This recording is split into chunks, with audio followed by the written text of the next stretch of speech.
Iya, Syaf, so far sudah 26 hari perdagangan di bulan Desember, tapi nyatanya hanya 6 hari saja IHSG mampu ditutup di zona hijau. Pertanyaannya, ada apa sih dengan IHSG? Iya, kita rinci satu-satu ya. Kalau misalkan kita melihat dari pekan lalu, dari 5 hari perdagangan nih hanya 2 hari saja yang menguat, 3 hari terkoreksi. Bahkan juga tercatat ada outflow yang cukup besar. Di pasar reguler, investor asing yang mencatatkan net sale ini sebesar 988,4 miliar dalam 5 hari perdagangan di pekan lalu. Tetapi aliran dana yang keluar juga cukup deras, di mana selama sebulan terakhir dari pasar saham, asing net sale ini mencapai 15,6 triliun rupiah. Dan kalau kita lihat window dressing sebenarnya ya Sasa, sebenarnya kan harusnya terjadi di 5 hari terakhir di bulan Desember dan 2 hari awal di bulan Januari.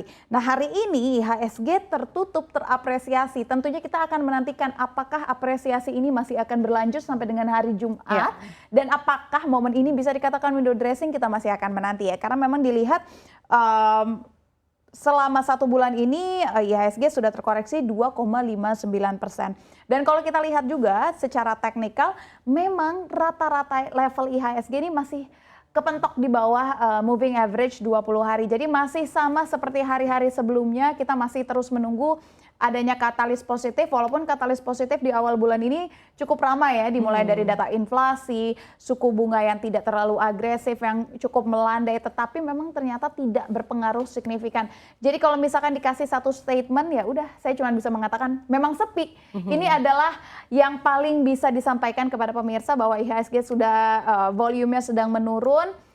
Investor mungkin sedang mengambil cuti liburan, pemain besar juga sedang berlibur ke luar negeri, jadi ya pasar kita sedang sepi saat ini. Iya, relatif sepi. Begitu juga tercermin dari volume dari dalam 20 hari perdagangan yang bahkan sangat minim, di bawah rata volume 20 hari terakhir di sekitar 16 miliar begitu ya. Jadi memang tampaknya kalau tadi belum ada katalis positif yang mampu mendorong IHSG untuk tetap bertahan di zona penguatan, di satu sisi dari segi transaksi relatif sepi. Jadi sebetulnya apa yang bisa kita harapkan begitu? Kita hanya mungkin bisa menantikan apakah nantinya akan ada January effect sehingga investor-investor mungkin bisa mengambil momentum gitu ya, potensi-potensi ada tidak ya saham-saham yang mungkin masih bisa dilirik. Mungkin nanti kita akan ulas lebih lanjut nanti di segmen berikutnya.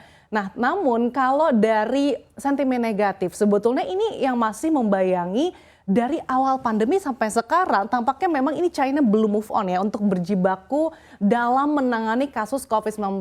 Karena awalnya memang kita tahu bahwa China ini memang kekeh untuk mengedepankan kebijakan zero COVID-19 gitu ya. Jadi kalau ada kasus ataupun klaster COVID-19 sedikit saja maka akan harus di lockdown.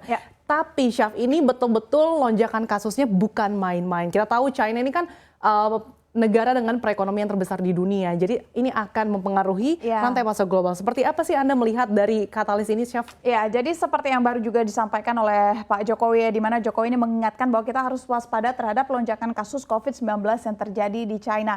Saking masifnya kasus di China maksud kami, akhirnya China menetapkan untuk tidak akan ada lagi laporan harian ataupun tidak akan lagi menerbitkan angka harian untuk kasus infeksi dan juga kematian akibat COVID-19. Bahkan China juga mempersempit kriteria dari kematian akibat COVID-19. Ini kriteria tersebut hanya berupa pure sesak nafas, tidak lagi karena komorbid. Jadi kriteria tersebut dipersempit. Karena apa? Karena China sendiri melihat sudah tidak bisa lagi terdeteksi nih. Bahkan untuk mendeteksi ini menjadi suatu hal yang mustahil untuk dilacak setelah lonjakan ini terjadi akibat pembukaan ataupun pemberhentian kebijakan COVID-19 policy. Tapi ya memang hal ini sebenarnya sudah diperkirakan juga para ekonom. Jika COVID-19 policy ini dihilangkan, maka China tidak siap dengan lonjakan tersebut. Tetapi jika tidak dihilangkan, maka perekonomian sulit untuk tumbuh kembali. Apalagi seperti yang tadi Sasa bilang ya,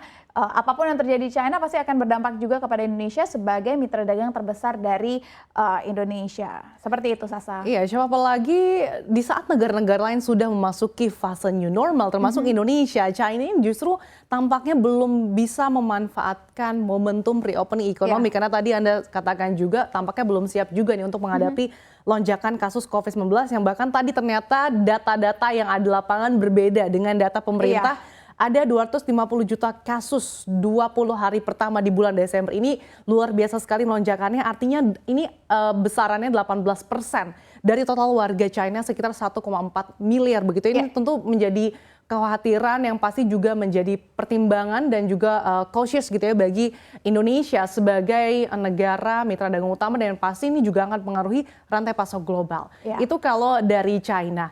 Kemudian kalau kita bergeser terkait dengan sentimen global lainnya, tentu saja ini terkait dengan kebijakan moneter global, terutama Amerika Serikat, The Fed, ini yang meskipun sudah di price in, tapi lagi-lagi ini tampaknya masih menjegal sejumlah mata uang di dunia termasuk rupiah ini untuk menguat. Sebetulnya seperti apa sih analisa Anda terkait dengan rupiah? Ya, memang kalau tadi kita bacakan informasi kepada pemirsa bahwa selama 1 tahun ini rupiah sudah terdepresiasi 8% dan per hari ini pun kurs rupiah stagnan di hadapan dolar Amerika Serikat sebelum akhirnya pada pertengahan perdagangan Senin tadi juga terkoreksi ya. Dan ini terjadi karena adanya indeks harga belanja konsumsi pribadi atau personal consumption expenditures yang turun ke level 5,5% pada basis tahunan di November dari 6,1% di Oktober. Dan Biro Analis Ekonomi Amerika Serikat juga melaporkan hal tersebut pada hari Jumat. Jadi berdasarkan rilis ini, maka meningkatkan potensi The Fed akan kembali menaikkan suku bunga acuannya di sepanjang tahun 2023. Jadi memang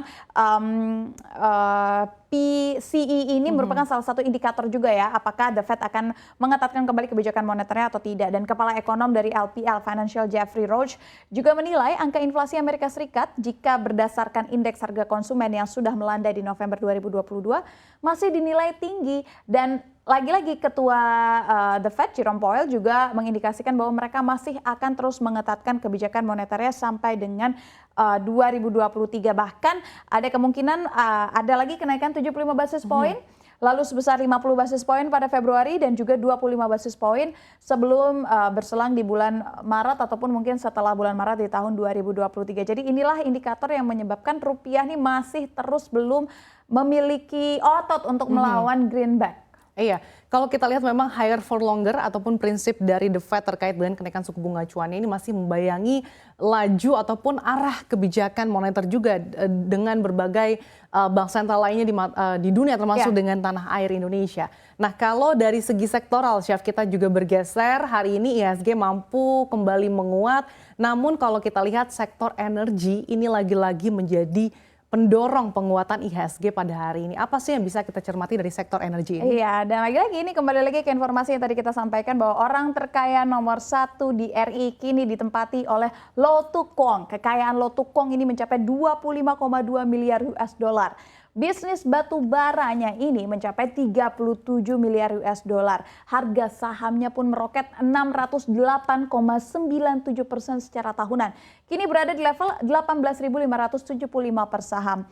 Kenaikan saham Bayan ini makin tinggi karena sentimen dari kenaikan harga batu bara tentunya di global dan juga aksi korporasi pemecahan saham atau stock split dengan rasio 1:10 pada awal Desember lalu membuatnya semakin diminati ya saham Bayan ini, dan juga karena bertambahnya kekayaan Lo Tuk Kong yang sejalan dengan aksi borong saham Bayan. Jadi sepanjang 19 Desember sampai dengan 23 Desember, Lo Tuk Kong membeli 387.900 saham dengan rata-rata harga 16.983 per saham. Artinya dia mengeluarkan duit sebesar 6 miliar rupiah untuk melancarkan aksinya. Dan sekarang kita akan lihat nih, artinya kan memang harusnya emiten-emiten yang bergerak di batubara ini mengalami lonjakan ya sepanjang tahun ini. Kalau kita lihat per hari ini, Bayan Resources masih terapresiasi 10,77%, tapi secara tahunan sudah terapresiasi lebih dari 600%.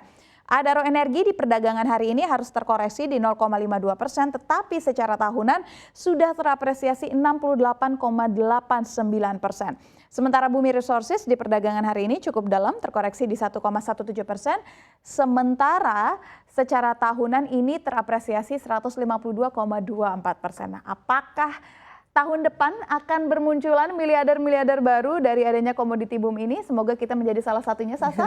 Iya, kita nantikan saja ya, Chef, apakah nantinya sektor ini masih akan cukup prospektif begitu di tengah prinsip transisi energi yang digaungkan juga oleh seluruh dunia. Tadi menarik terkait dengan Bayan, ini juga mengantarkan market cap-nya bahkan hingga posisi top 3 begitu ya. Yes. Market cap-nya ini bahkan sudah mencapai 685 triliun. Jadi ini sudah menggeser GoTo gitu ya. Di saat GoTo tampaknya semakin ciut, Bayan justru malah menguat Makin begitu. Memang jaya. tampaknya semakin akhir tahun ini tampaknya memang semakin terlihat bahwa sektor energi tahun ini menjadi primadona, namun sektor teknologi justru tampaknya kita harus singkirkan terlebih dahulu. Tapi balik lagi semua ini disclaimer di tangan Anda, kita hanya membantu untuk menganalisa. Nanti di segmen berikutnya kita akan ulas lebih dalam seperti apa prospek khususnya terkait dengan batu bara, apakah nantinya masih akan cukup menjanjikan di tengah bayang-bayang ketidakpastian ekonomi global.